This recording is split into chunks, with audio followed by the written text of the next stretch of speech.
യേശുവിൻ സ്നേഹം ആ മഹസ്നേഹം ആഹാദോർക്കുമ്പോൾ എന്തോരാനന്ദം. യേശുവിൻ സ്നേഹം ആ മഹസ്നേഹം ആഹാദോർക്കുമ്പോൾ എന്തോരാനന്ദം.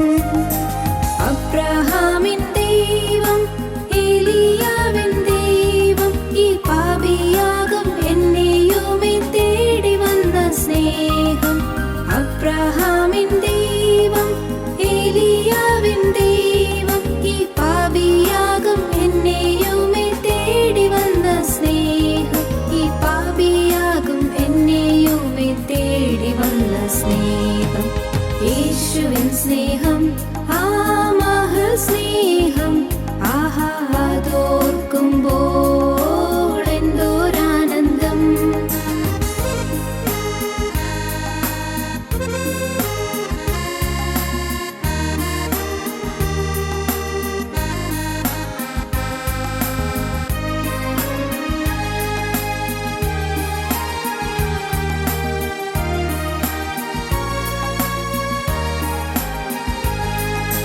ഗോൽഗോഥാവിൻ മുകളിൽ സർവ്വലോക പാപ പരിഹാരമായി തൂങ്ങി മരിച്ചുയർത്തോരു സ്നേഹം.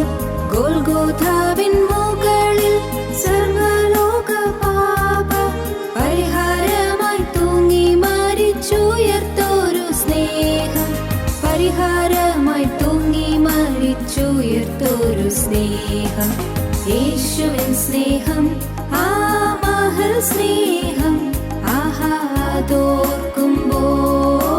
എന്തോരാനന്ദം.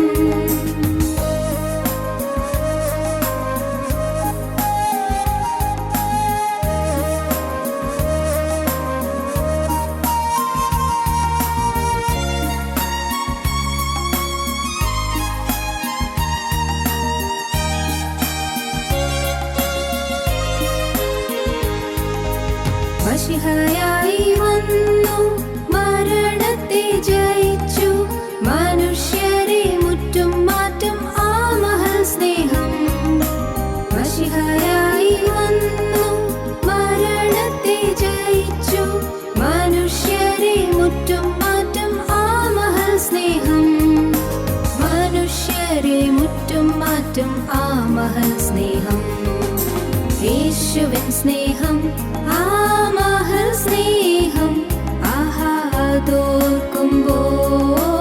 എന്തോരാനന്ദം. യേശുവിൻ സ്നേഹം ആ മഹസ്നേഹം ആഹാദോർക്കുമ്പോൾ എന്തോരാനന്ദം. ഞങ്ങളും ക്രൂശിക്കപ്പെട്ട ക്രിസ്തുവിനെ പ്രസംഗിക്കുന്നു. ദൈവ തിരുനാമത്തിന് മഹത്വം ഉണ്ടാകട്ടെ. ലൂക്കോസിൻ്റെ സുവിശേഷം 9-ാം അധ്യായം 28-ാം വാക്യം മുതൽ ഈ വാക്കുകളെ പറഞ്ഞിട്ട് ഏകദേശം 8 നാൾ കഴിഞ്ഞപ്പോൾ അവൻ പത്രോസിനെയും യോഹന്നാനെയും യാക്കോവിനെയും കൂട്ടിക്കൊണ്ട് പ്രാർത്ഥിപ്പാൻ മലയിൽ കയറിപ്പോയി. അവൻ പ്രാർത്ഥിക്കുമ്പോൾ മുഖത്തിൻ്റെ ഭാവം മാറി, ഉടുപ്പ് മിന്നുന്ന വെള്ളയായും തീർന്നു. 2 പുരുഷന്മാർ അവനോട് സംഭാഷിച്ചു, മോശയും ഏലിയാവും തന്നെ. അവർ തേജസ്സിൽ പ്രത്യക്ഷരായി അവൻ യെരൂശലേമിൽ പ്രാപിപ്പാനുള്ള നിര്യാണത്തെക്കുറിച്ച് സംസാരിച്ചു. പത്രോസും കൂടെയുള്ളവരും ഉറക്കത്താൽ ഭാരപ്പെട്ടിരുന്നു. ഉണർന്ന ശേഷം അവൻ്റെ തേജസ്സിനെയും അവനോടുകൂടെ നിൽക്കുന്ന 2 പുരുഷന്മാരെയും കണ്ടു.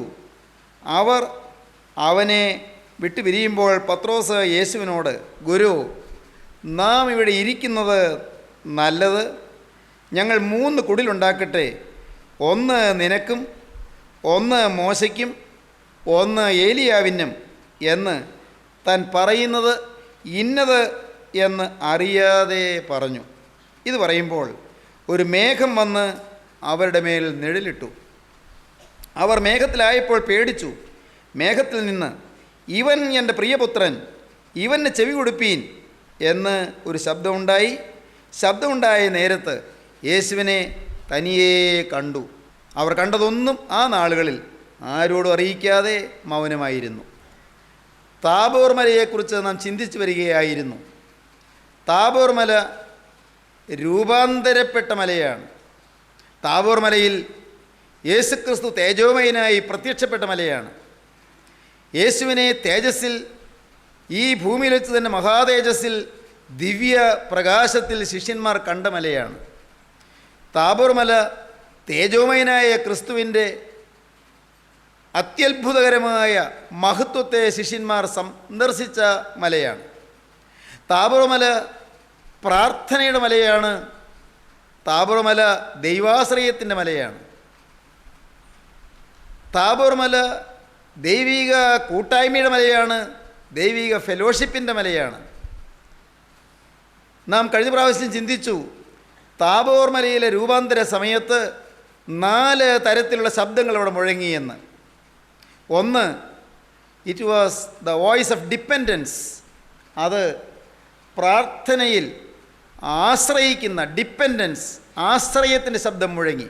നാം വായിക്കുന്നത് അങ്ങനെയാണ്: അവൻ പ്രാർത്ഥിക്കുമ്പോൾ മുഖത്തിൻ്റെ ഭാവം മാറി, ഉടുപ്പ് മിന്നുന്ന വെള്ളയായും തീർന്നു. പ്രാർത്ഥിക്കുമ്പോൾ പ്രാർത്ഥനയുടെ സ്വരം അവിടെ മുഴങ്ങി. താബോർ മലയിൽ ദൈവാശ്രയത്തിൻ്റെ ശബ്ദം മുഴങ്ങി. പ്രാർത്ഥന കേവലം ഉരുവിടുന്നതല്ല, കേവലം ചൊല്ലിക്കൂട്ടുന്നതല്ല, പ്രാർത്ഥന ഒരു ചടങ്ങല്ല, പ്രാർത്ഥന ഒരു കർമ്മ പരിപാടിയല്ല. പ്രാർത്ഥന അത് ഹൃദയത്തിൽ നിന്ന് വരുന്ന ദൈവാശ്രയത്തിൻ്റെ സ്വരമാണ്. It is the voice of dependence. ദൈവത്തിൽ ആശ്രയിക്കുന്ന ശബ്ദമാണ് പ്രാർത്ഥന. മനുഷ്യൻ്റെ നിസ്സാരത, ദൈവത്തിൻ്റെ മഹാ ഔന്നത്യം, മനുഷ്യൻ്റെ അല്പത്വം, ദൈവത്തിൻ്റെ മഹാപരിശുദ്ധി, നിസ്സാരനായ മനുഷ്യൻ ദൈവത്തിൻ്റെ മഹാപരിശുദ്ധിയിൽ ആശ്രയിച്ചുകൊണ്ട്, ദൈവത്തിൻ്റെ നിസ്തുല കരുണയിൽ ആശ്രയിച്ചുകൊണ്ട്, ദൈവത്തിൻ്റെ അതുല്യ സ്നേഹത്തിൽ ആശ്രയിച്ചുകൊണ്ട് ദൈവസന്നിധിയിൽ ഹൃദയം പകരുന്നതാണ് പ്രാർത്ഥന. ഹന്ന പറഞ്ഞു, യജമാനനെ ഞാൻ മനോവ്യസനമുള്ള ഒരു സ്ത്രീ. ശമൂവേലിൻ്റെ പുസ്തകം 1-ാം അധ്യായത്തിൽ നാം അങ്ങനെ കാണുന്നു. യജമാനനെ ഞാൻ മനോവ്യസനമുള്ള ഒരു സ്ത്രീ, എൻ്റെ ഹൃദയം ദൈവസന്നിധിയിൽ പകരുകയത്രേ ചെയ്തത്. യജമാനെ ഞാൻ വീഞ്ഞോ മദ്യമോ കുടിച്ചിട്ടില്ല. ഞാൻ മനോവ്യസനമുള്ള ഒരു സ്ത്രീ, എൻ്റെ ഹൃദയം ദൈവസന്നിധിയിൽ പകരുകയത്രേ ചെയ്തത്.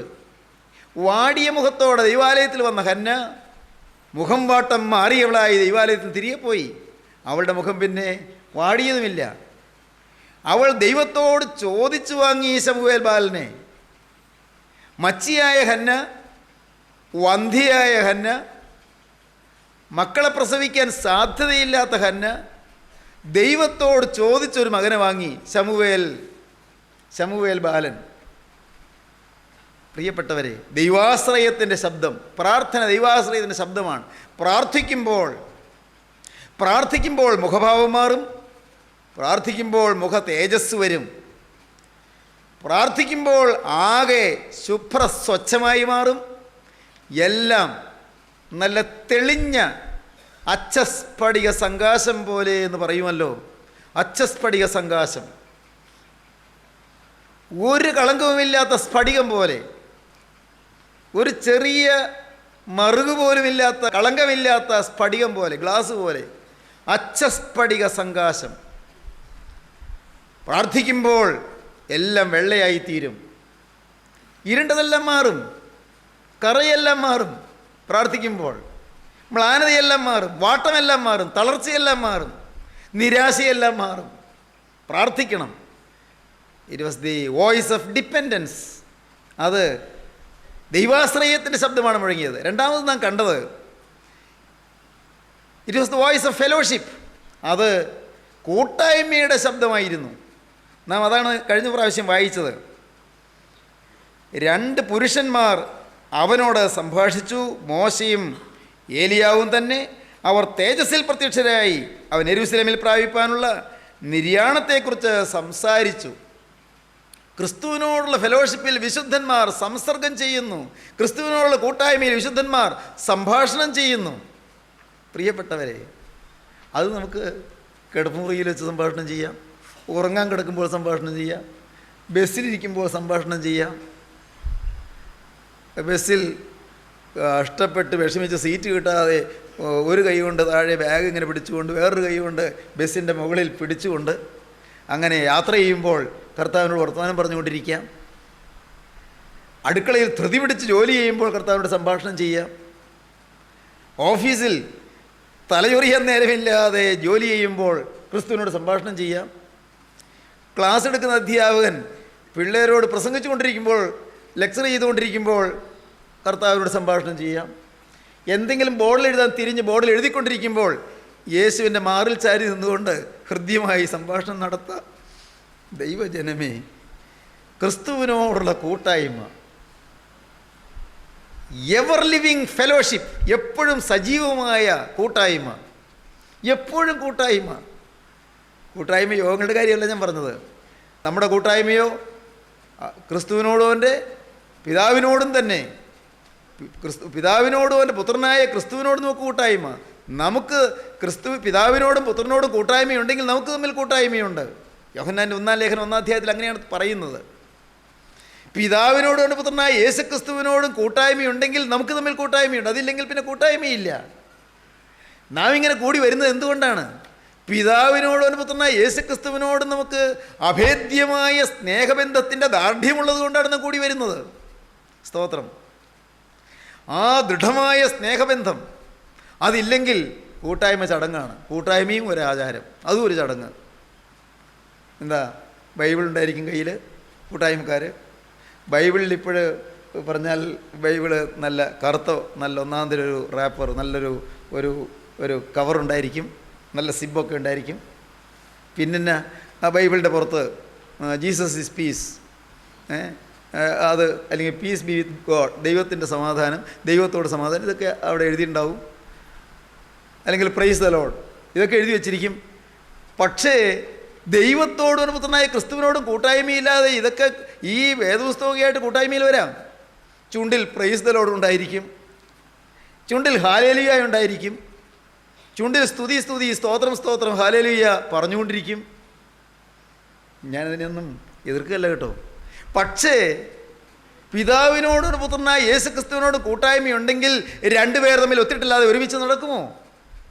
ഒത്തിട്ട് ഒരുമിച്ച് നടക്കത്തക്കവണ്ണം ഒരു ഹൃദയമാകണം. പിതാവിൻ്റെ ഹൃദയം, പുത്രൻ തമ്പുരാൻ്റെ ഹൃദയം, യേശുവിൻ്റെ സ്വഭാവം. അതില്ലാതെ എന്ത് കൂട്ടായ്മ? യേശുവിൻ്റെ സ്നേഹം, യേശുവിൻ്റെ വിശുദ്ധി, യേശുവിൻ്റെ വിട്ടുവീഴ്ച മനോഭാവം, യേശുവിൻ്റെ ക്ഷമ, യേശുവിൻ്റെ എളിമ, യേശുവിൻ്റെ സിംപ്ലിസിറ്റി, യേശുവിൻ്റെ ലാളിത്യം, സ്തോത്രം, യേശുവിൻ്റെ കരുണ. പ്രിയപ്പെട്ടവരെ, യേശുവിൻ്റെ പാപത്തോടുള്ള വെറുപ്പ്, യേശുവിന് ആ വെറുപ്പുണ്ടായിരുന്നു. ഇതുണ്ടെങ്കിൽ അതത് നല്ല ലക്ഷണമാണ്. പിതാവിനോടും പുത്രനായ ക്രിസ്തുവിനോടും കൂട്ടായ്മയുണ്ട്. It was the voice of fellowship. മൂന്നാമത്തേത് വായിക്കാം, 33-ാമത്തെ വാക്യം. അവർ അവനെ വിട്ടുപിരിയുമ്പോൾ പത്രോസ് യേശുവിനോട്, ഗുരു, നാം ഇവിടെ ഇരിക്കുന്നത് നല്ലത്. ഒരു ശബ്ദം, പത്രോസിൻ്റെ ശബ്ദമാണത്. ഗുരു, നാം ഇവിടെ ഇരിക്കുന്നത് നല്ലത്. ഞങ്ങൾ 3 കുടിലുണ്ടാക്കട്ടെ, ഒന്ന് നിനക്കും, ഒന്ന് മോശയ്ക്കും, ഒന്ന് ഏലിയാവിനും എന്ന് താൻ പറയുന്നത് ഇന്നത് എന്നറിയാതെ പറഞ്ഞു. പറയുന്നത് എന്നാണെന്നറിയാതെ പത്രോസ് അങ്ങ് പറഞ്ഞു. It was the voice of ignorance, അറിവില്ലായ്മയുടെ ശബ്ദം. It was the voice of ignorance. Tabor മലയിൽ മുഴങ്ങിയ ശബ്ദം അത് അറിവില്ലായ്മയുടെ ശബ്ദമാണ്, അറിവുകേടിൻ്റെ ശബ്ദമാണ്. നാം ഇവിടെ ഇരിക്കുന്നത് നല്ലത്. കേട്ടാൽ നല്ല ഇമ്പമായ ശബ്ദം പോലെ തോന്നും അല്ലേ? ഓ, പത്രോസിന് ദൈവത്തോട് എന്തൊരു സ്നേഹം, എന്തൊരു ഇഷ്ടം, ആ കൂട്ടായ്മയിൽ എന്തൊരു താല്പര്യം, എന്തൊരു സന്തോഷം. കൂട്ടായ്മയിൽ ഇരിക്കാൻ പത്രോസിന് എന്ത് ആഗ്രഹം. അവിടെ തന്നെ ഇരിക്കാനാണ്. കുടിലുണ്ടാക്കി അവിടെ പെരകെട്ടി താമസിക്കാമെന്നാണ് പറയുന്നത്. പെരകെട്ടി താമസിക്കാമെന്നാണ് പറയുന്നത്. വീടുണ്ടാക്കി പാർക്കാമെന്ന്. ഒരു 3 കുടിലുണ്ടാക്കാം, പെട്ടെന്ന് ഉണ്ടാക്കാം. ഞങ്ങൾ 3 കുടിലുണ്ടാക്കട്ടെ, ഒന്ന് നിനക്ക്, ഒന്ന് മോശയ്ക്ക്, ഒന്ന് ഏലിയാവിന്. എന്തൊരു നിസ്വാർത്ഥത. അപ്പോൾ പത്രോസ്, നിനക്കോ? ഈ നിൻ്റെ കൂട്ടുകാർ യാക്കോബിനും യോഹന്നാനോ? യേശുവിനുണ്ടെങ്കിൽ ഞങ്ങളവിടെ ഇല്ലേ? ഞങ്ങൾക്ക് പിന്നെ വേറെ വേണ്ടല്ലോ. ഓ, എന്തൊരു നിസ്വാർത്ഥത, എന്തൊരു ദൈവസ്നേഹം നമുക്ക് തോന്നും. അതെ, നമ്മളങ്ങനെ പറയാറുണ്ടല്ലേ. എന്നാൽ അതിൻ്റെ വേറൊരു വശം കേൾക്കൂ. It was the voice of ignorance, അറിവില്ലായ്മയുടെ, അറിവുകേടിൻ്റെ ശബ്ദമാണ്. കാരണം സ്വർഗത്തിലെ ദൈവം തേജസ്സിലേക്ക് കൂട്ടിക്കൊണ്ടു പോകുന്നത് എന്തിനെന്നറിയാമോ? താഴ്വരയിലെ ചന്ദ്രരോഗിയുടെ അരികിലേക്ക് ചെല്ലാനാണ്. ഹല്ലേലൂയ. താഴ്വരയിലെ വലയുന്നവരുടെ അടുക്കിലേക്ക് ചെല്ലാനാണ്. താഴ്വരയിലെ രോഗികളുടെ അടുക്കിലേക്ക് ഇറങ്ങാനാണ്. താഴ്വരയിലെ ദുരിതമനുഭവിക്കുന്നവരുടെ മധ്യത്തിലേക്ക് ഇറങ്ങിയവരുടെ വേദനയിൽ പങ്കുചേരാനാണ്. ദുഃഖിക്കുന്നവരുടെ ദുഃഖത്തിൽ പങ്കുചേർന്നവരുടെ വേദനയെ ആറ്റി അകറ്റാനാണ്. ദൈവത്തിന് സ്തോത്രം. ഞാനിവിടെ ഇരുന്ന് രക്ഷപ്പെട്ടുകൊള്ളാമെന്ന് വിചാരിച്ച് ദന്തഗോപുരത്തിൽ പാർക്കാനല്ല. ദന്തഗോപുരം എന്ന് കേട്ടിട്ടുണ്ടോ നിങ്ങൾ? ദന്തഗോപുരം. ഞാനിവിടെ ഇരുന്ന് ഞാനങ്ങ് സുഖിച്ചോളാം, എനിക്കിത് മതി, എനിക്കിത് മതി, എപ്പോഴും ഈ സന്തോഷത്തിലിരുന്നാൽ മതി. പ്രിയപ്പെട്ടവരെ, എന്താ കാര്യമെന്നറിയാമോ? പത്രോസിന് ക്രിസ്തീയ ജീവിതം എന്തെന്ന് മനസ്സിലായില്ല. ക്രിസ്തീയ ജീവിതത്തിൻ്റെ ആഴം മനസ്സിലായില്ല. ക്രിസ്തീയ ജീവിതം എന്ന് പറയുന്നത് അത് കുരിശിൻ്റെ ജീവിതമാണ്, കുരിശിൻ്റെ മാർഗമാണ്. അത് യാതനയുടെ ജീവിതമാണ്, അത് കഷ്ടതയുടെ ജീവിതമാണ്. വേദനിക്കുന്നവരുടെ വേദനയിൽ പങ്കുചേർന്ന് വേദനിക്കുന്ന ജീവിതമാണ്. To pain with the pain of the pained, to pain with the pain of the pained. കേട്ടിട്ടുണ്ടോ? അതാണ് വേദനിക്കുന്നവരുടെ വേദനയിൽ പങ്കുചേർന്ന് വേദനിക്കുന്നതാണ് ക്രിസ്തീയ ജീവിതം. അതാണ് ക്രിസ്തീയ സ്നേഹം. ഞാനങ്ങ് ചെല്ലുകൊട്ടാരത്തിലിരിക്കുന്നതല്ല, ഞാനങ്ങ് ഐവറി ടവർ ദന്തഗോപുരത്തിൽ വസിക്കുന്നതല്ല, ഞാനങ്ങ് സുഖിച്ച് കഴിയുന്നതല്ല. ജനലക്ഷങ്ങൾ, അർത്ഥപ്രാണര്, വശം കെട്ടവർ, സ്നേഹിതരെ, ദുരിതപൂരിതമായ ജീവിതയാതനകളിൽപ്പെട്ട് ഉഴലുന്നവർ, ജീവിതത്തിൻ്റെ കടുത്ത യാഥാർത്ഥ്യങ്ങളുടെ മുന്നിൽ പതറി ഉലഞ്ഞു പോയവർ, ജീവിതമാകെ വലഞ്ഞ് നൈരാശ്യ കുഴിയെ ആണ്ടുപോയവർ, ഇവരുടെ ഇടയിലേക്ക് ആശ്വാസത്തിൻ്റെ കരവും നീട്ടിക്കൊണ്ട് ചെല്ലുവാനുള്ള ഭാഗധേയവും പദവിയുമാണ് ഒരു വിശ്വാസിക്ക് ക്രിസ്തു കൊടുത്തിരിക്കുന്നത്. ശീമോൻ പത്രോസ് അതിന് തയ്യാറാകേണ്ടതായിരുന്നു. ശീമോൻ പത്രോസ് അതിന് ഒരുങ്ങേണ്ടതായിരുന്നു. ഈ തേജസ് കണ്ടിട്ട് താഴ്വരയിലെ ദുരിതപ്പെടുന്നവരുടെ ഇടയിലേക്ക് ചെല്ലാൻ തത്രപ്പെടേണ്ടതായിരുന്നു. എനിക്ക് കിട്ടിയ ഈ ഒരു സന്തോഷം, ഈ സന്തോഷം എന്താണെന്ന് അറിയാത്തവരിലേക്ക് ഇത് പകരേണ്ടിയിരിക്കുന്നു. എനിക്ക് കിട്ടിയ ഒരു മഹാഭാഗ്യം, ഒരു വലിയ സ്വർഗീയ കൃപയും നിറവിൻ്റെ ആനന്ദ തിമിർപ്പും എനിക്ക് ലഭിച്ചു. അത് അനേകർക്ക് പകർന്നു കൊടുക്കേണ്ടതാണ്. കർത്താവേ, ഇവിടെ ഇരിക്കുകയല്ല വേണ്ടത്. നാഥ, നീ ഇവിടെ നിന്ന് പോകുമ്പോൾ നിൻ്റെ കൂടെ ഞങ്ങളും ഇവിടെ ഇരിക്കാൻ ഞങ്ങൾ നിന്നോട് പറയില്ല. ദൈവത്തിന് സ്തോത്രം. എന്താ അത് വരാഞ്ഞത്? പാവം പത്രോസിന് എന്താ അങ്ങനെ ഒരു വാക്ക് വരാഞ്ഞത്? കർത്താവെ, ഇവിടെ ഇരിക്കുന്നത് നല്ലതെന്ന് പറയുന്നതിന് പകരം, കർത്താവെ, നീ താഴ്വരയിലെ കഷ്ടപ്പാടുള്ള ജനത്തിൻ്റെ മധ്യത്തിലേക്ക് നീ ഇറങ്ങിച്ചെല്ലുമ്പോൾ നിൻ്റെ കൂടെ നിൻ്റെ കയ്യെ താങ്ങിക്കൊണ്ട് ഞങ്ങളും കൂടെ ഉണ്ടായിരിക്കുമെന്ന് പറയാൻ പറ്റാഞ്ഞത് എന്താ? പത്രോസിന് അറിഞ്ഞുകൂടാ ദുരിതമനുഭവിക്കാനുള്ളതാണ് ക്രിസ്തീയ ജീവിതമെന്ന്, അത് പീഡയേൽക്കാനുള്ളതാണെന്ന് അറിഞ്ഞുകൂടാ. പത്രോസ് ധരിച്ചത് യേശുക്രിസ്തു ഒരു സാമ്രാജ്യം സ്ഥാപിക്കും. പത്രോസ് ധരിച്ചത് യേശുക്രിസ്തു റോമൻ ഗവൺമെൻറ്റിൻ്റെ അടിമച്ചങ്ങലയിൽ നിന്ന് യഹൂദജാതിയെ ഉദ്ധരിക്കും. പത്രോസ് ധരിച്ചത് ഈ യേശുവിൻ്റെ കൂടെ നടന്നാൽ യഹൂദൻ്റെ കഷ്ടപ്പാടുകൾ തീരും, സ്വന്തം ജനത്തിൻ്റെ യാതനകൾ തീരും. ഇന്ന് അന്യദേശത്തെ സർക്കാർ യഹൂദ ജനതയെ ഭരിക്കുന്നു. ചുങ്കം പിരിച്ചുകൊണ്ടുപോയി റോമിലെ സീസർ ചക്രവർത്തിമാർ കൊഴുക്കുന്നു. ഈ പാവപ്പെട്ട യഹൂദൻ വിയർപ്പൊഴുക്കി പണിയുന്നതിൻ്റെ എല്ലാ ഫലവും അവിടെ റോമൻ സർക്കാർ, റോമൻ സീസർ, കൈസറുടെ ആളുകൾ, ഗവർണറും സിൽബന്ദികളും എല്ലാം കൊണ്ടുപോകുന്നു. അവരുടെ ഉരുക്കുമിഷ്ടിയിൽപ്പെട്ട് പാവം യഹൂദ ജനത ഞെരിയുന്നു. ഒരു മോചനം കിട്ടണം, രാഷ്ട്രീയ മോചനം, സാമ്പത്തിക മോചനം. യഹൂദജാതിയുടെ ഇടയിലുള്ളതായ അടിമത്തം, അതിൽ നിന്ന് മോചനം കിട്ടണം. ഇതിനു വേണ്ടി യഹൂദജാതി റോമൻ ഗവൺമെൻറ്റിൻ്റെ ആധിപത്യത്തിൽ കെട്ട് ഞെരിയുന്നത് അതൊന്ന് മാറി ജനതയ്ക്കൊരു മോചനം കിട്ടണം, ഒരു സ്വാതന്ത്ര്യത്തിൻ്റെ ഊഷ്മള നിശ്വാസം ഉതിരണം ആഗ്രഹിച്ചു. അത്രയേ ഉള്ളൂ പത്രോസിൻ്റെ കാഴ്ചപ്പാട്. അതുകൊണ്ടാണ് തൊട്ട് മുൻപ് മത്തായിയുടെ സുവിശേഷം 16-ാം അധ്യായത്തിൽ പത്രോസ് യേശുവിനോടൊരു കാര്യം പറഞ്ഞു. യേശു പറഞ്ഞു, ഞാൻ പീഡയേൽക്കും, എന്നെ ഈ റോമൻ സർക്കാർ ക്രൂശിക്കും, യഹൂദ ജനത തന്നെ എന്നെ ഒറ്റിക്കൊടുക്കും. എൻ്റെ നാട്ടിൽ വെച്ച് തന്നെ ഞാൻ ക്രൂശിക്കപ്പെടും. പക്ഷേ ഞാൻ 3-ാം നാൾ ഉയർത്തെഴുന്നേൽക്കും. പക്ഷേ ഇവിടെ എനിക്ക് പീഡയുണ്ടാകും, ഞാൻ അടികൊള്ളും, ഞാൻ യാതനയേൽക്കും, ഞാൻ വളരെ പീഡ സഹിക്കേണ്ടി വരും. ഇതൊക്കെ കേട്ടു പത്രോസിനങ്ങ് സഹിച്ചില്ല. പത്രോസ് സഹിച്ചില്ല. കാരണം യേശുവിന് പീഡയേൽക്കേ. ഇത്രയും രോഗികൾക്ക് സൗഖ്യം കൊടുത്തു, കുഷ്ഠരോഗിക്ക് ആശ്വാസം കൊടുത്തു, കണ്ണുകുരുടന് കാഴ്ച കൊടുത്തു, മരിച്ചവരെ ഉയർപ്പിച്ചു, എത്ര കുടുംബങ്ങൾക്ക് ആശ്വാസം കിട്ടി. ഈ യേശുവിന് ദുരിതം വരിക, അത് പത്രോസിനെ ചിന്തിക്കാവുന്നതല്ല. പത്രോസ് കൂട്ടത്തിൽ നിന്ന് യേശുവിനെ ഒന്ന് വിളിച്ച്, കർത്താവേ ഒരു കാര്യം ഒന്ന് പറഞ്ഞോട്ടെ, ഒരു സ്വകാര്യം പറഞ്ഞോട്ടെ, വിളിച്ച് മാറ്റിക്കൊണ്ട് പോയി. എന്നിട്ട് പറഞ്ഞു, കർത്താവേ നിനക്കങ്ങനെയൊന്നും വരാൻ ഞാൻ സമ്മതിക്കില്ല, അങ്ങനെ ദുരിതം വരാനൊന്നും ഞാൻ സമ്മതിക്കില്ല. നോ, നെവർ, പാടില്ല കർത്താവേ, നിനക്കങ്ങനെ വരാൻ പാടില്ല. മത്തായിയുടെ സുവിശേഷം 16-ാം അധ്യായം വായിക്കുമ്പോൾ നാം അത് കാണും. യെരൂശലേമിൽ ചെന്നിട്ട് മൂപ്പന്മാർ, മഹാപുരോഹിതന്മാർ, ശാസ്ത്രിമാർ എന്നിവരാൽ പലതും സഹിച്ച് കൊല്ലപ്പെടുകയും 3-ാം നാൾ ഉയർത്തെഴുന്നേൽക്കുകയും വേണ്ടത് എന്ന് ശിഷ്യന്മാരോട് യേശു പ്രസ്താവിച്ചു തുടങ്ങി.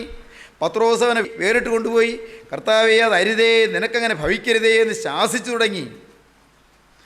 അവനോ, യേശുവോ തിരിഞ്ഞ് പത്രോസിനോട്, സാത്താനെ എന്നെ വിട്ടുപോ, നീ എനിക്ക് ഇടർച്ചയാകുന്നു, നീ ദൈവത്തിൻ്റേതല്ല മനുഷ്യരുടേതത്രേ കരുതുന്നത് എന്ന് പറഞ്ഞു. യേശുവിന് മുഖപക്ഷമില്ല. എന്താണ് ക്രിസ്തുവിൻ്റെ മാർഗമെന്ന് പത്രോസിന് മനസ്സിലാകുന്നില്ല. പക്ഷേ ക്രിസ്തു വന്നത് ക്രൂശിക്കപ്പെട്ട് മരിക്കാനാണ്, യാതനയേറ്റ് മരിക്കാനാണ്, പീഡയേറ്റ് മരിക്കാനാണ്. ഒരു ഗോതമ്പ് മണി നിലത്തി വീണ് ചാകാനാണ്. ഒരു ഗോതമ്പ് മണി നിലത്തി വീണ് ചത്തെങ്കിലേ അനേകം ഗോതമ്പുകൾ ഉളവായി വരികയുള്ളൂ. ഗോതമ്പ് മണി നിലത്തി വീണ് ചാകുന്നില്ല എങ്കിൽ തനിയായിരിക്കും, ചത്തുവെങ്കിലോ വളരെ വിളവുണ്ടാകുമെന്ന് കർത്താവ് പറയുകയുണ്ടായി. ഇതൊന്നും പത്രോസിന് മനസ്സിലാകുന്നില്ല. ഏത് വചനം കേട്ടാലും അവനവന് പ്രിയങ്കരമായത് മാത്രമേ ഉള്ളിൽ തട്ടുന്നുള്ളൂ, അല്ലാത്തത് ഏശുന്നില്ല. പ്രിയപ്പെട്ടവരെ, പത്രോസ് പറഞ്ഞു, അയ്യോ നിനക്കങ്ങനെ വരാൻ പാടില്ല. ഉടനെ കർത്താവ് പറഞ്ഞു, സാത്താനെ എന്നെ വിട്ടുപോ, നീ മനുഷ്യരുടേതേ നോക്കുന്നുള്ളൂ, ദൈവത്തിൻ്റേത് നീ കരുതുന്നില്ല. ദൈവത്തിൻ്റെ വഴി നീ അറിയുന്നുണ്ടോ? ആ പത്രോസിന് സാത്താനെ എന്നെ വിട്ടുപോയെന്ന് പറഞ്ഞ് പാവം പത്രോസ് നിരാശപ്പെട്ടു പോയില്ല. പത്രോസ് പുറത്ത് മാറിയിരുന്ന് കരഞ്ഞുകൊണ്ടിരുന്നു. 6 ദിവസം കഴിഞ്ഞപ്പോൾ ഈ പത്രോസിനെ കൂട്ടിക്കൊണ്ട് കർത്താവ് താബോറിലേക്ക് കയറിപ്പോയി. സാത്താനെ എന്നെ വിട്ടുപോയെന്ന് പറഞ്ഞ് ശാസിച്ചിറക്കി വിട്ട ശീമോൻ പത്രോസിനെ കൂട്ടിക്കൊണ്ട് കർത്താവ് താണ്ടെ അങ്ങ് താബോറിലേക്ക് കയറ്റിക്കൊണ്ടുപോയി. സ്പെഷ്യൽ ഇന്നർ ഗ്രൂപ്പിൽ ഈ പത്രോസിനെ കർത്താവ് കൂട്ടിയിരുത്തി. ദൈവത്തിൻ്റെ സ്നേഹം എന്താ അല്ലേ? എന്തൊരു സ്നേഹം! കർത്താവിൻ്റെ കരുണ! എന്തിനാ കർത്താവ് ശാസിച്ചത്? സാത്താൻ ഇടം കൊടുത്തു, അവിടെ ശാസിച്ചേ പറ്റൂ, ആ ദുഷ്ടനെ മാറ്റിയേ പറ്റൂ, സാത്താനെ മാറ്റിയേ പറ്റൂ. പത്രോസിൻ്റെ ഉള്ളിൽ സാത്താൻ കയറിയാണ് ക്രൂശിൻ്റെ വഴിയെ നിഷേധിക്കാൻ കർത്താവിനെ ഉപദേശിക്കുന്നത്. ദൈവത്തിന് സ്തോത്രം, ദൈവത്തിൻ്റെ വലിയ നാമം മഹത്വപ്പെടട്ടെ. എന്നാൽ ഞാൻ കണ്ടൊരു പ്രത്യേകത നിങ്ങളോട് പറയാം. ഈ അവസാനം കർത്താവ് ഉയർത്തെഴുന്നേറ്റതിന് ശേഷം യേശുക്രിസ്തു തിബരിയാസ് കടൽക്കരയിൽ തൻ്റെ ശിഷ്യന്മാർക്ക് പ്രത്യക്ഷനായി. അവർക്ക് ആഹാരം കർത്താവ് ഒരുക്കിയിട്ടുണ്ട്, പ്രാതലൊരുക്കിയിട്ടുണ്ട്. ബ്രേക്ക്ഫാസ്റ്റൊക്കെ കഴിഞ്ഞു, അവരുടെ വിശപ്പൊക്കെ മാറി, കുളിരൊക്കെ മാറി. പത്രോസ് അവിടെയുണ്ട്, കൂടെയുണ്ട്. പത്രോസ് ആ നേതൃത്വം കൊടുത്തത്. അവർ തിബരിയാസിലേക്ക് പഴയ പടകെടുക്കാനും പഴയ വലയെടുക്കാനും പഴയ തൊഴിലിൽ പോകാനൊക്കെ നേതൃത്വം കൊടുത്ത് വിളിച്ചുകൊണ്ട് പോയത് പത്രോസാണ്. പക്ഷേ ഇങ്ങനെയെല്ലാം ഒരിക്കൽ തള്ളിപ്പറഞ്ഞു. പലപ്പോഴും ശാസനം കിട്ടിയിട്ടും കാര്യം പിടികിട്ടിയിട്ടില്ല, കുരിശിൻ്റെ വഴി മനസ്സിലാകുന്നില്ല, ഇവനെ ഞാൻ അറിയുന്നില്ല എന്ന് പറഞ്ഞു. ഇതൊക്കെയാണെങ്കിലും യേശുക്രിസ്തുവിനെ മാറ്റിക്കൊണ്ട് പോയിട്ട് അവനോട് ചോദിച്ചു, യോഹന്നാൻ്റെ മകനായ ശീമോനെ, നീ ഇവരിലധികമായി എന്നെ സ്നേഹിക്കുന്നുവോ? പത്രോസ് നമ്പരുന്നു. കർത്താവേ, എനിക്ക് നിന്നോട് പ്രിയമുണ്ട് എന്ന് നീ അറിയുന്നുവല്ലോ, എൻ്റെ ആടുകളെ പാലിക്കാൻ. യോഹന്നാൻ്റെ മകനായ ശീമോനെ, നീ എന്നെ സ്നേഹിക്കുന്നുവോ? കർത്താവേ, എനിക്ക് നിന്നോട് പ്രിയമുണ്ട് എന്ന് അറിയുന്നുവല്ലോ. കർത്താവ് പറഞ്ഞു, എൻ്റെ കുഞ്ഞാടുകളെ മേയിക്കുക. വീണ്ടും 3-ാമത്, യോഹന്നാൻ്റെ മകനായ ശീമോനെ, നിനക്ക് എന്നോട് പ്രിയമുണ്ടോ? എന്നോട് പ്രിയമുണ്ടോ എന്ന് 3-ാമതും ചോദിക്കിയാൽ പത്രോസ് ദുഃഖിച്ചു. കർത്താവേ, നീ സകലവും അറിയുന്നു, എനിക്ക് നിന്നോട് പ്രിയമുണ്ട് എന്ന് നീ അറിയുന്നുവല്ലോ. എൻ്റെ സ്നേഹിതരെ, നമുക്ക് പല കുഴപ്പങ്ങളും ഉണ്ട്. ക്രൂസിൻ്റെ വഴിയൊന്നും പിടികിട്ടിയിട്ടില്ല. ഈ പീഡയുടെയും യാതനയുടെയും ഒറ്റപ്പെടുത്തലിൻ്റെയും കുറ്റപ്പെടുത്തലിൻ്റെയും തെറ്റിദ്ധാരണയുടെയും വഴിയിൽ മുന്നോട്ട് പോകാനുള്ള തയ്യാറെടുപ്പൊന്നും സമർപ്പണമൊന്നും നമുക്ക് വന്നിട്ടില്ല. എങ്കിലും ഉള്ളിൻ്റെ ഉള്ളിൽ യേശുവിനോടൊരു ചെറിയ പ്രിയമുണ്ട് നമുക്ക്. അതാ നമ്മുടെ സ്വത്ത്. Hallelujah, hallelujah. യേശുവിനോടൊരു പ്രിയമുണ്ട് നമുക്ക്. കർത്താവേ, എനിക്ക് നിന്നോട് പ്രിയമുണ്ട് എന്ന് അറിയുന്നുവല്ലോ. എൻ്റെ ആടുകളെ മേയിക്കുക, എന്നെ അനുഗമിക്കുക. പ്രിയപ്പെട്ടവരെ, തെറ്റിപ്പോയാലും പിന്നെയും പിന്നെയും വിളിച്ച് യഥാസ്ഥാനപ്പെടുത്തുന്ന ക്രൂസിൻ്റെ സ്നേഹം, അകന്നുപോയാലും പിന്നെയും അടുപ്പിക്കുന്ന ക്രൂസിലെ നിസ്തുല സ്നേഹം, വിട്ടുപോയവനെ തേടിച്ചെന്ന് കോരിയെടുത്ത് മാറോടണയ്ക്കുന്ന ക്രൂസിലെ നിസ്തുല സ്നേഹം, ആ സ്നേഹം ഇതാ ഇപ്പോൾ നൂറ്റാണ്ടുകൾക്ക് ശേഷം നിങ്ങളുടെ മുന്നിൽ വന്ന് കെഞ്ചുന്നു. മകനെ, നിൻ്റെ ഹൃദയം എനിക്ക് തരിക, എൻ്റെ മകളെ, നിൻ്റെ ഹൃദയം എനിക്ക് തരിക. ഞാൻ നിൻ്റെ ഹൃദയത്തിലൊന്ന് ചലയായിക്കട്ടെ, ഞാൻ അല്പനേരം ഒന്ന് വിശ്രമിക്കട്ടെ, അല്പനേരം ഞാൻ അവിടെ തണലിളയ്ക്കട്ടെ. എനിക്ക് നീ ഒരു കുളിർമ തരുമോ? എനിക്ക് നീ ഒരു ആശ്വാസം തരുമോ? എൻ്റെ വേദന നീ ഒന്ന് ആറ്റി അകറ്റുമോ? എൻ്റെ വേദന നീ ഒന്ന് കാണുമോ? ആത്മാക്കളെക്കുറിച്ചുള്ള ഭാരം നീ ഒന്ന് അറിയുമോ? നഷ്ടപ്പെട്ടു പോകുന്ന ജനലക്ഷങ്ങളെയും ജനകോടികളെയും കണ്ട് ഹൃദയം വിതുമ്പുന്നത് നീ ഒന്ന് കാണുമോ? സ്നേഹവായ്പോടെ ജനമധ്യത്തിലേക്ക് നീ ഇറങ്ങിച്ചെല്ലുമോ? മകനെ, നീ എനിക്ക് വേണ്ടി നിൻ്റെ ജീവിതം ഒന്ന് വിട്ടുതരുമോ? ഈ പടയിൽ ഞാനൊന്ന് കാലൂന്നി നിന്നുകൊള്ളട്ടെ എന്ന് പറഞ്ഞുകൊണ്ട് ഓരോരുത്തൻ്റെ അരികത്ത് വന്ന് നിൽക്കുന്ന ക്രിസ്തുവിനെ ഇപ്പോൾ നിങ്ങൾ കാണുവീൻ, നിങ്ങളുടെ ഉള്ളു തുറക്കുവീൻ, അവനോട് നിങ്ങൾ വാക്ക് പറയുവീൻ. രാജാധിരാജ, നീ എത്രേ എൻ്റെ രക്ഷകൻ, നീ എത്രേ എൻ്റെ ഉടയവൻ, നീ എത്രേ എൻ്റെ വീണ്ടെടുപ്പുകാരൻ, നീ എത്രേ എൻ്റെ നായകൻ, നീ എത്രേ എൻ്റെ നാഥൻ. ഇതാ ഞാൻ എന്നെ തന്നെ നിനക്ക് തരുന്നു, എന്നെ തന്നെ നിന്റെ കരങ്ങളിലേക്ക് വെച്ച് തരുന്നു. ആണിപ്പാടുള്ള കരങ്ങളിലേക്ക്, എനിക്ക് വേണ്ടി ചോര ചിന്തിയ കരങ്ങളിലേക്ക്, എനിക്ക് വേണ്ടി കുറ്റമില്ലാത്ത രക്തം ചിന്തിയ കരങ്ങളിലേക്ക്, എനിക്ക് വേണ്ടി ആണിയടിച്ച് തകർക്കപ്പെട്ട കരങ്ങളിലേക്ക്, എൻ്റെ പാപം വഹിച്ച കരങ്ങളിലേക്ക്, എൻ്റെ ചുമട് പേറിയ കരങ്ങളിലേക്ക് ഞാനിതാ എന്നെ തന്നെ തരുന്നു എന്ന് പറയുവീൻ. ദൈവജനമേ, അവനോട് വാക്ക് പറയുവീൻ, അവൻ്റെ കരങ്ങളിലേക്ക് കൊടുക്കുവീൻ. ദൈവനാമം മഹത്വപ്പെടട്ടെ. നമുക്ക് പ്രാർത്ഥിക്കാം. ഹല്ലേലൂയ, സ്തോത്രം. നിത്യനായ ദൈവമേ, വാത്സല്യവാനായ ദൈവമേ, കരുണയുള്ള കർത്താവേ, അതിമനോഹരമായ സമയത്തിനായി സ്തോത്രം. നിന്റെ ജനത്തെ സന്ദർശിച്ചതിനായി സ്തോത്രം. ജീവന്റെ തിരുമൊഴികൾ ഞങ്ങൾക്ക് തന്നതിനായി സ്തോത്രം. കുരിശ് എന്ത് എന്ന് പഠിപ്പിക്കുന്നതിനായി സ്തോത്രം. ക്രിസ്തീയ മാർഗം, ക്രൂസിന്റെ മാർഗം എന്ന് മനസ്സിലാക്കി തരുന്നതിനായി സ്തോത്രം. യേശുവേ, ഈ വഴി സന്തോഷത്തോടെ സ്വീകരിച്ച് പുഞ്ചിരിയോടെ കുരിശും ചുമന്ന് നിന്റെ പിന്നാലെ വരാൻ ഇതാ ഞങ്ങൾ ഒരുങ്ങുന്നു, ഞങ്ങളെ തന്നെ തരുന്നു, ഞങ്ങളിതാ പുറപ്പെടുന്നു. ഹല്ലേലൂയ. ഉടയവനെ, ഈ വചനം കേട്ട് എല്ലാവരെയും അനുഗ്രഹിക്കണം. എല്ലാവരുടെയും മേൽ നിന്റെ കരം വെക്കണം, തിരക്തം പുരട്ടണം, പാപങ്ങൾ ക്ഷമിക്കണം. കർത്താവേ, രോഗങ്ങൾ മാറ്റണം, ബന്ധനങ്ങൾ അഴിക്കണം, ഭൂതബാധകൾ മാറ്റണം, കുടുംബ സമാധാനം അയക്കണം, ഹൃദയം കത്തിക്കണം, ഹൃദയത്തിൽ സന്തോഷത്തിൻ്റെ തിരി കൊളുത്തണം, ആനന്ദം തുടങ്ങണം, സ്വർഗത്തിൻ്റെ അവകാശം നൽകണം. രണ്ടാമത്തവന് വേണ്ടി പ്രിയപ്പെട്ടവരെ ഒരുക്കണം. മഹത്വം അറുക്കപ്പെട്ട കുഞ്ഞാടിന് മാത്രം. യേശുവിൻ നാമത്തിൽ തന്നെ.